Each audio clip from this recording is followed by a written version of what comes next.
ميسي ميسي ميسي ل3 ميسي عشان الارجنتين فازت بثالث كاس عالم في تاريخها، لكن المره دي غير اي مره. ليه؟ لانها كانت اكتر مباراه مثيره في تاريخ نهائي كاس العالم كله، وانتهت عن طريق ضربات الترجيح على حساب المنتخب الفرنسي. الركلات دي سجل فيها 4 لاعبين من الارجنتين وضيع 2 من الفرنسيين، كومان وتشواميني. فتعالوا نعرف اكتر 10 ضربات جزاء اضعوها نجوم في تاريخ كاس العالم كله وسببت صدمه للجميع. في المركز العاشر زيكو امام المنتخب الفرنسي في كاس عالم 1986. زيكو يعتبر واحد من افضل لاعبي التاريخ على الاطلاق، هو اكتر لاعب خط وسط سجل اهداف في تاريخ المستديره كلها، وهو برضو من افضل 10 لاعبين في التاريخ بيسجلوا اهداف من ضربات حره مباشره، وده خلاه اكيد متخصص ضربات جزاء لدرجه انه يعرف عنه انه ما ضيعش غير مرتين في حياته كلها، منهم واحده هي الاهم في تاريخه. البرازيل كانت تعرف بانها افضل منتخب ممتع في العالم، وده في نسخه 1982، لكنهم خرجوا فكان التعويض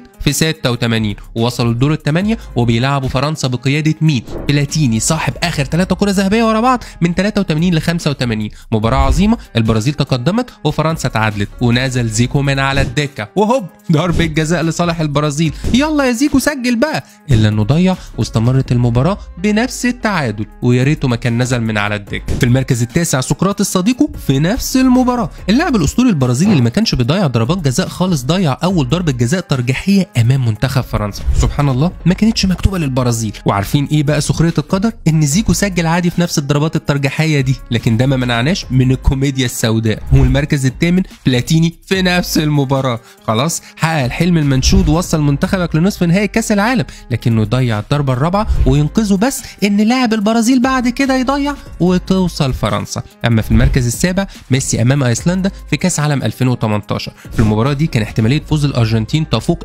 80%. ليه؟ لانها كانت امام منتخب حرفيا ملوش اي تاريخ في الكوره، والارجنتين معها النووي ميسي، وفعلا في بدايه المباراه سجل الكون اجويرو، لكن ايسلندا قدرت تتعادل عشان تيجي ضربه جزاء للارجنتين ويضيعها ليونيل ميسي، وعشان تنتهي المباراه بالتعادل في مفاجاه تاريخيه خلت الارجنتين فاقده اتزانها امام كرواتيا في المباراه اللي بعدها. ولولا ضربه الجزاء دي كان ممكن الارجنتين تفوز، وليه لا بعد كده تبقى اول مجموعه وتتفادى انها تقابل في دور ال16 المنتخب الفرنسي اللي فاز باللقب في النهايه. اما في المركز السادس دييجو ارماندو مارادونا كاس عالم 1990. مارادونا دخل البطوله دي وهو الاسطوره وحامله لقب المونديال، ما كانش في افضل حالاته لدرجه انه عمل 2 اسيست خلال البطوله، بس منهم واحد تاريخي امام البرازيل في دور ال16 في الدقائق الاخيره، وبدوره وصل لدور الثمانيه، لكن الارجنتين واجهت منتخب عنيد اسمه يوغوسلافيا وتعادلوا في النتيجه واتجهوا لضربات الترجيح، وضيعت يوغوسلافيا ضربتين وضيعت الارجنتين ضربه، وجامع عاد العبقري مارادونا لكنه ضيعها، وخلاص الفرص رجعت متساويه تاني،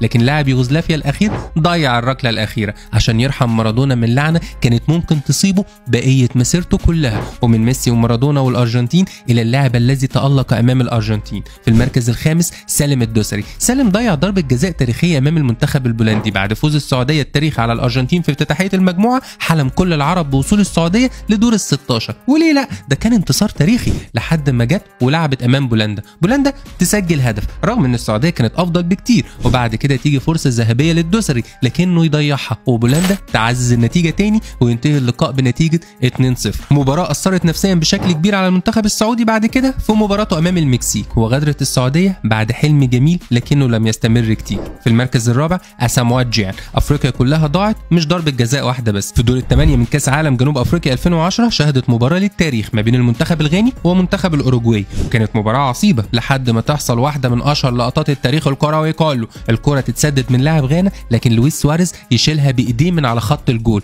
ويطرد بمبدا يا قاتل يا مقتول، اتطرد، المهم الكره ما تدخلش، مفيش تعويض تاني عشان تتحسب ضربه جزاء ويدخل اساموا جيان لكن يضيعها وتضيع معاه احلام الافارقه كلها اللي كانت تتمنى دخول الضربه دي، وده يؤدي ان المنتخبين يروحوا لضربات الجزاء وتفوز الاوروجواي وتصعد الى دور نصف النهائي. وطالما وصلنا للمركز الثالث يبقى المره دي 3 لعيبه مع بعض ضيعوا والثلاثه اصلا متخصصين. مباراه منتخب انجلترا مع منتخب البرتغال في كاس عالم 2006 في دور الثمانيه، الوقت الاصلي والاضافي انتهى بالتعادل 0-0 ويضيع فرانك لامبرد الضربه الاولى المتخصص الاول في نادي تشيلسي. طب خلاص ضيع، نعوض بالمتخصص الثاني بتاع نادي ليفربول ستيفن جيرارد، لكنه يضيع برضه وفي نفس الوقت البرتغال بتساعدهم وضيعت ضربتين جزاء برضه، لحد ما قالوا يلا مش مهم جيرارد ولامبرد ضيعوا خلاص هندخل جيمي كاريجر وهو اللي اكيد هيسجل. ايوه جيمي كاريجر اللي دايما بتشوفوه بيتريق على كل لعيبه الدوري الانجليزي ده، راح داخل كاريجر ومضيع برضه. راح جاي كريستيانو رونالدو قال ايه الدوشه دي ومسجلها للبرتغال عشان يقودهم الى دور نصف النهائي وباي باي انجلترا اتس نوت كامينج هوم.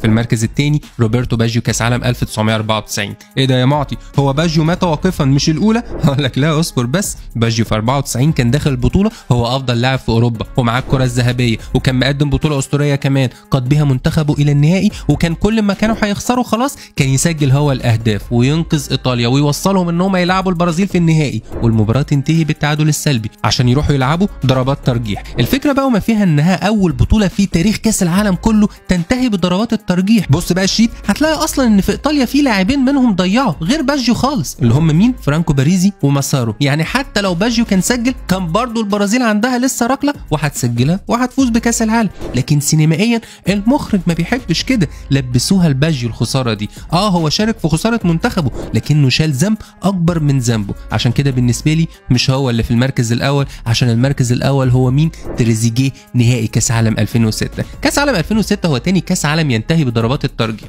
مباراه كانت قويه وعظيمه، فرنسا تقدمت بهدف من ضربه جزاء جميله لزين الدين زيدان ورد ماتيراتزي بالتعادل اللي بنفسه تسبب في طرد زيدان الشهير، عشان تروح المباراه بعد كده الى ضربات الترجيح والكل يسجل ما عدا واحد بس هو مين؟ ديفيد تريزيجيه. وبعد كده تخسر فرنسا ضربات الترجيح وتخسر بطوله كاس العالم. اكتر واصعب ضربه جزاء في التاريخ ضيعت اغلى الالقاب. طب ليه دي مش مشهوره زي شهره روبرتو باجيو؟ هقول لك عزيزي المستمع، الحياه بيحركها الاعلام، كتر الزن امر من السحر. هنتكلم عن ضياع ضربه جزاء باجيو كتير قوي، وده هيترسخ في عقل الجميع انها الاهم، رغم ان في حاجات تانية اصعب بكتير عدت على العالم. الاعلام بيعمل المعجزات، وخليك دايما عارف الحقيقه وما تسيبش ودنك لحد، حتى ليا انا احمد معطي. حلقه النهارده خلصت، بس حكايات كاس العالم لسه ما خلصتش. قولوا لي دلوقتي، هل كاس عالم قطر باحداثه دي هو الافضل في التاريخ؟ ولو مش الافضل انهي نسخه عجبتك اكتر؟ سلام.